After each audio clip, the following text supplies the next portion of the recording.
नेपालको भूगोल सम्बन्धी महत्त्वपूर्ण भिडियोमा स्वागत छ। सुरु गरौँ पहिलो प्रश्नबाट। विश्व मानचित्रमा नेपाल कहाँ अवस्थित छ? दक्षिण एसिया। नेपालको भौगोलिक निर्देशाङ्क कोअर्डिनेट्स कति हो? 28 डिग्री उत्तर 84 डिग्री पूर्व। नेपालले दक्षिण एसियाको कति प्रतिशत क्षेत्रफल ओगटेको छ? 2.82%। नेपाल समुद्रबाट कति टाढा छ? 1127 किमी। नेपालको क्षेत्रफल कति वर्ग माइल छ? 56,827। नेपालको सरदर चौडाइ 193 किमी छ भने लम्बाइ कति छ? 885 किलोमिटर। नेपालको प्रमाणिक समय कुन देशान्तरलाई आधार मानी निर्धारण गरिएको छ? 86 डिग्री 15 मिनेट पूर्वी। नेपालको समय मानक समयभन्दा कति छिटो छ? 5 घण्टा 15 मिनेट। नेपालको हिमाली क्षेत्र कुन जलवायु क्षेत्र अन्तर्गत पर्छ? अल्पाइन र आर्कटिक। नेपालको हिमाली प्रदेशमा कति जिल्ला पर्दछन्? 21 वटा। नेपालमा चीनलाई मात्र छुने जिल्ला कतिवटा छन्? 13 वटा। नेपालभन्दा भारत 22 गुणा ठुलो छ भने चीन कति ठुलो छ? 65 गुणा। नेपालका 3 प्रमुख नदी कुन कुन हुन्? कोशी, गण्डकी र कर्णाली। नेपालबाट सबैभन्दा नजिकको महासागर कुन हो? हिन्द महासागर।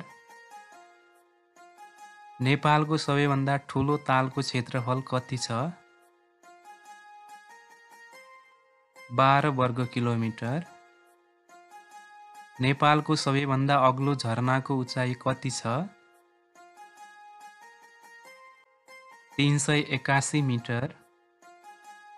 नेपालको कुन हिमाललाई किलर माउन्टेन भनिन्छ? मनासलु। नेपालको कुन ठाउँमा युरेनियम पत्ता लागेको छ? चौलानी नदी किनारमा। क्षेत्रफलमा नेपालको सबैभन्दा ठुलो गाउँपालिका कुन हो? नामखा हुम्ला। नेपालको कुन ठाउँलाई लालीगुराँसको घर भन्ने गरिन्छ? मिल्के डाँडा इलाम। नेपालमा कास्कीको लुम्लेपछि सबैभन्दा बढी पानी पर्ने ठाउँ कुन हो? सङ्खुवासभा। नेपालमा मात्रै पाइने विश्वको दुर्लभ च्याउ कुन हो? ट्र्याफिना नेपालेन्सिस। नेपालको सर्वोच्च स्थानमा रहेको जिल्ला सदरमुकाम कुन हो? सिमीकोट हुम्ला। विश्वको सर्वाधिक उचाइमा गरिने धान खेती कुन हो? जुम्ली मार्सी। नेपालबाट सबैभन्दा नजिक पर्ने बन्दरगाह कुन हो? कोलकाता। काठमाडौँ समुद्र सतहबाट कति उचाइमा रहेको छ? 1338 मिटर। नेपालको कुन ठाउँलाई माटोको सहरको रूपमा चिनिन्छ? लोमान्थाङ मुस्ताङ। नेपालको कुन पर्वतमालालाई शिवालिक पर्वत भनिन्छ? चुरे पर्वतमाला। काठमाडौँबाट सबैभन्दा नजिकको राजधानी सहर कुन हो? थिम्पू भुटान। बिहारको दुःख भन्नाले कुन नदीलाई बुझिन्छ? कोशी नदी। विश्वको सबैभन्दा गहिरो उपत्यका कुन हो? अरुण उपत्यका। सगरमाथालाई तेस्रो ध्रुव नामाकरण गर्ने व्यक्ति को हुन्? माइकल कर्ग। नेपालको सबैभन्दा कम उचाइमा रहेको नगरपालिका कुन हो? जलेश्वर। गौरीशङ्कर हिमाल कुन हिमश्रृङ्खलामा पर्दछ? रोल्वालिङ। नेपालको कुन जिल्लामा पेट्रोलियम पदार्थको भण्डार फेला परेको छ? दैलेख। नेपालमा पाइने तर विश्वका अन्य देशमा नपाइने प्रजातिको चरा कुन हो? काँडे भ्याकुर स्पाइनी ब्याब्लर। दिप्रङ झरना कुन जिल्लामा रहेको छ? खोटाङ। चमेरो गुफा कुन जिल्लामा रहेको छ? कास्की। झोलुङ्गे पुलको जिल्ला भनेर कुन जिल्लालाई चिनिन्छ? बागलुङ। नयाँ नेपाल भनी चिनिने जिल्ला कुन कुन हुन्? बाँकेबर्दिया, कैलाली र कञ्चनपुर। महेन्द्र राजमार्गले नछुने तराईको जिल्ला कुन हो? पर्सा। सबैभन्दा बढी विमानस्थल भएको जिल्ला कुन हो? सोलुखुम्बु।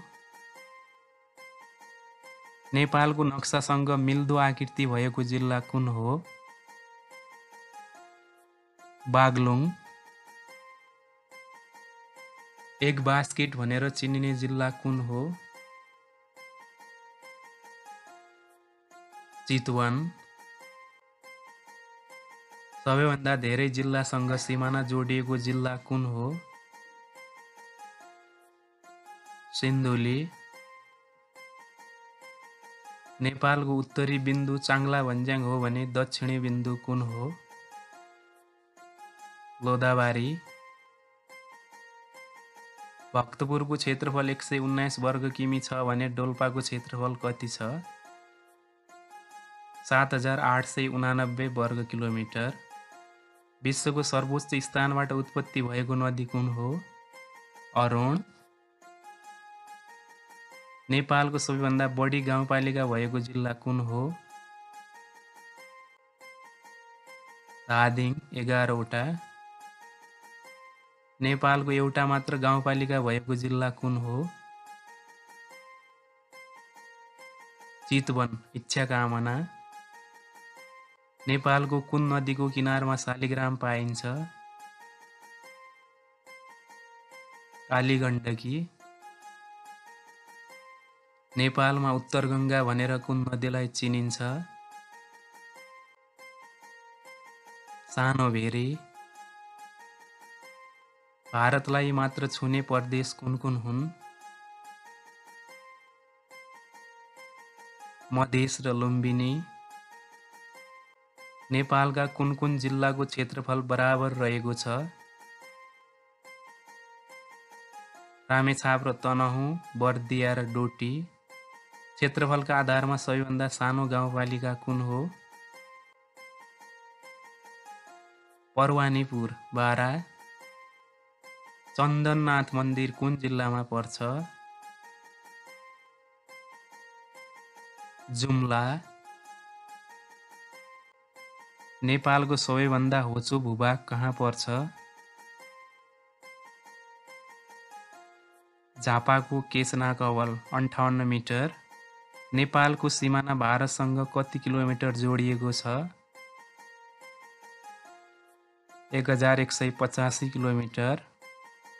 जोमसोम कुन नदीको किनारमा रहेको छ? कालीगण्डकी। नेपालमा बहने मौसमी वायु कुन महासागरबाट उत्पन्न हुन्छ? हिन्द महासागर। Thank you for watching. Follow for more.